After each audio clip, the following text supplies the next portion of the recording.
अस्सलाम वालेकुम फ्रेंड्स। इस तरह से कि आज ना आपको जमाबंदी किस तरह से रीड करते हैं इस बारे में मालूमात देंगे और इंशाअल्लाह इसके बाद आपको किसी पटवारी की ज़रूरत नहीं पेश आएगी।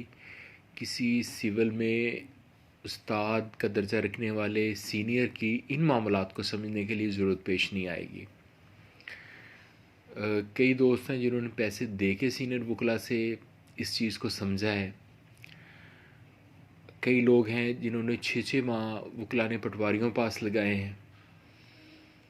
हम फ्रीलांसर हर वक्त आपकी खिदमत के लिए हाज़िर हैं।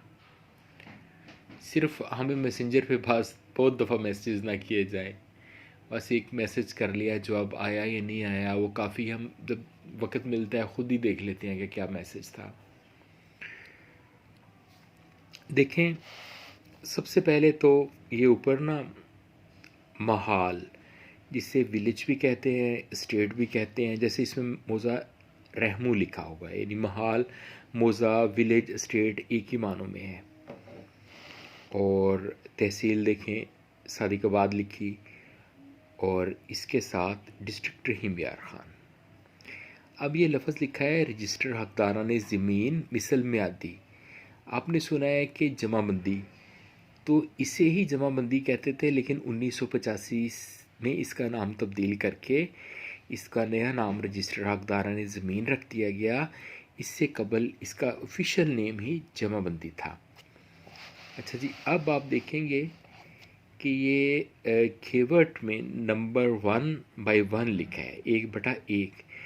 तो इसका मतलब हुआ कि इस खाते का नंबर 1 है। बटा 1 में जो नीचे 1 है, इससे मुराद ये है कि ये जो जमाबंदी इस वक्त है 1987-88 की है।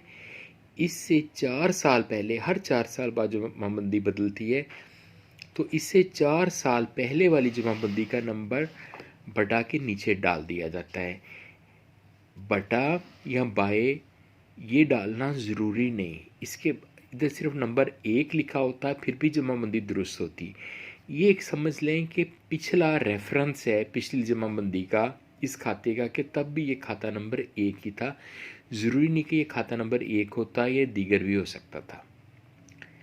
दूसरा देखिए, खतौनी काश्तकार है, जो कियासे सही हासिल है ना जमाबंदी के जिन इंदराजात को, उनमें ये नंबर 2 का खाना शामिल नहीं है। कियासे सही प्रिजम्पशन ऑफ ट्रूथ जिसे हासिल है, ये खाता नंबर को, तीसरे कॉलम को, और इसके अलावा 5वें और छठे कॉलम को है।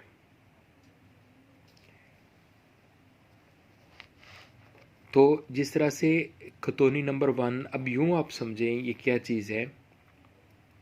जैसे खाता नंबर 1 फ़र्ज़ किया 10 एकड़ पे मुश्तमिल होता, तो किसी एक शख्स के पास मुख्तलफ़ खसरा नंबरात का कब्ज़ा होता और दूसरे के पास मुख्तलफ़ खसरा नंबरात का कब्ज़ा होता, और वो बड़े अरसे से चला आ रहा होता या मुख्तलिफ़ मज़ारों को दिए होते, तो इसको अलग खतौनियों में भी किया जा सकता था। जैसे खतौनी नंबर 1 है इधर, तो ये इन्होंने कहा जी मसम्मात सहागन बेवा वज़ीर, और आगे लिखा कि इस पे मोहम्मद अमानुल्लाह हिस्सेदार खुदकाश्त है, यानी ये मालिक भी है।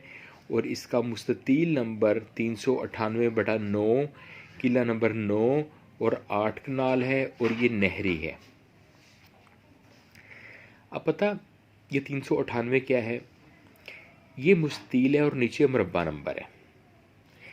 398 पूरी डिस्ट्रिक्ट में एक ही नंबर होगा, 398 नंबर दूसरा इस पूरी डिस्ट्रिक्ट में कोई नहीं होगा।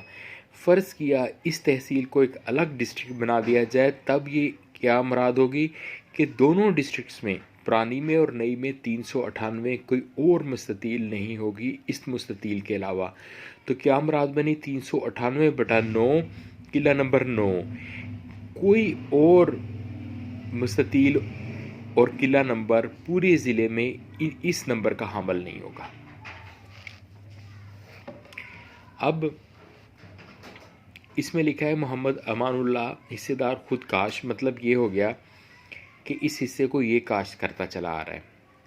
इसे प्रिजम्पशन ऑफ ट्रुथ इस हिस्से को क्यों हासिल नहीं है नंबर 4 को, उसकी वजह क्या है? उसकी वजह ये है कि ताज़ा इंदराजात तो खसरा गिरदावरी में होते रहते हैं, जबकि जमाबंदी ने बदलना है 4 साल बाद। तो ये पुराने देरीना इंदराजात होते हैं जो बसा औक़ात बदल भी नहीं पाते, और जमाबंदी से कि जिस हिस्से को यानी कि वो प्रिजम्पशन ऑफ ट्रुथ हासिल है वो मलकियत और जायदाद का अहवाल है। काश्तकार ये चीज़ें इनसे ज़्यादा बेहतर खसरा गिरदावरी से पता चलता है। लेकिन मज़े की बात यह है कि खसरा गिरदावरी जिसको इतनी अहमियत हासिल है उसे प्रिजम्पशन ऑफ ट्रुथ हासिल नहीं है।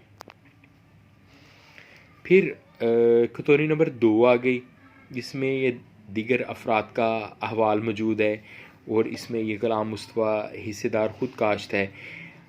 आप इस तरफ आएंगे, ये देखें खतौनी नंबर 2 का भी रकबा है 398 कनाल 398/9 मुस्ततील में।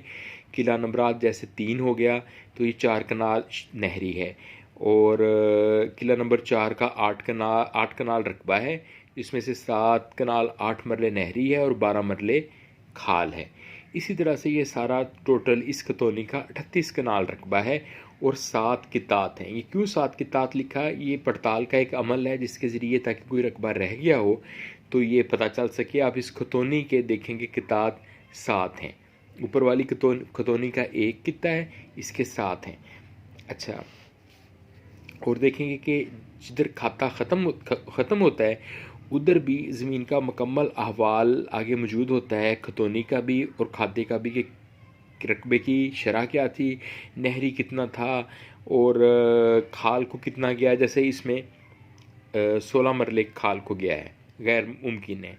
तो आप देखें 12 और 4, क्योंकि किला नंबर 6 में से 4 कनाल टोटल रकबा इस मुस्ततील में आता है, 3 कनाल 16 मरले नहरी और 4 मरले गैर मुमकिन खाल है। तो ऊपर 12 मरले गैर मुमकिन खाल था, 12 और 4 ये 16 हो गया। देखें नीचे मिज़ान भी पूरा हो गया। हारूनाबाद वगैरह जहाँ पे बॉर्डर वाला एरिया है, जैसे इधर है ना, ये 6 कनाल 6 एकड़ किला नंबर 6 और 4 कनाल, तो पॉसिबल होता है इसी मुस्ततील का किला नंबर 6 के दूसरा 4 कनाल इंडिया में फॉल करता हो और वो 398/9 मुस्ततील ही हो, क्योंकि ये रिकॉर्ड बना है 1927 में। अमूमन 1927 के बने हुए हैं, जिस वक्त पाकिस्तान और हिंदुस्तान का वजूद नहीं था और एक सब कॉन्टिनेंट था, उसी को फॉलो रखा गया है, उसी को बरकरार रखा गया है। और अगर ये 398/9 का कोई हिस्सा इंडिया में चला गया है तो उधर भी 398/9 की जो होगी, यानी कि जिस तरह 398/9 का किला नंबर 6 का 4 कनाल इंडिया में पड़ता है और 398/9 का 6 एकड़ का 4 कनाल पाकिस्तान में पड़ता है, तो फिर भी देख लें कि पाकिस्तान और इंडिया के उन 2 अजला में और मुस्ततील और किला ये यूँ नहीं होगा, यानी कि कोई और इसके हिसाब से अलग मौजूद नहीं होगा उस ज़िले में। ये अपना वजूद अलग से बरकरार रखेगा, बावजूद इसके कि 2 अलग मुल्क बन चुके हैं। तो इसी तरीके से ये चला आ रहा है। अब आप देखेंगे कि नीचे ना आखिर में आके 90 कनाल रकबा किया गया है। अच्छा, इस 90 कनाल को ना आप हिस्सेस पे तकसीम करेंगे। हिस्सेस कितने हैं? ये हिस्सेस, इन पे आप डिवाइड करेंगे, यानी ये चूँकि ज़्यादा है तो 90 से इसको तकसीम कर दें तो आपको पता चल जाएगा कि एक हिस्से से मुराद एक सरसाही बनती है, मरला बनता है, या क्या हिस्सा बनता है। आपने देखा होगा कि चेक पे रकम भी लिखी होती है और हिंसे भी लिखे होते हैं कन्फ्यूजन से बचने के लिए। तो इधर देखें, ये फ्रीकैन का रकबा भी लिखा होता है और इसके अलावा हिस्सा भी लिखा होता है, जैसे सागन का 600 हिस्सा और किसी का 700 हिस्सा हकीमा का, और बसाकात आगे रकबा भी लिखा होता है कि इतने कनाल इतने मरले। तो लेकिन ये है कि अगर इन दोनों में कहीं कन्फ्यूजन हो तो फिर हिस्से से ही रहनुमाई ली जाती है और टोटल रकबे को टोटल हिस्से से डिवाइड करके पता चल जाता है कि एक हिस्सा कितने रकबे का हामिल है। ठीक हो गया जी। तो मेरे ख्याल ये काफ़ी है। शुक्रिया।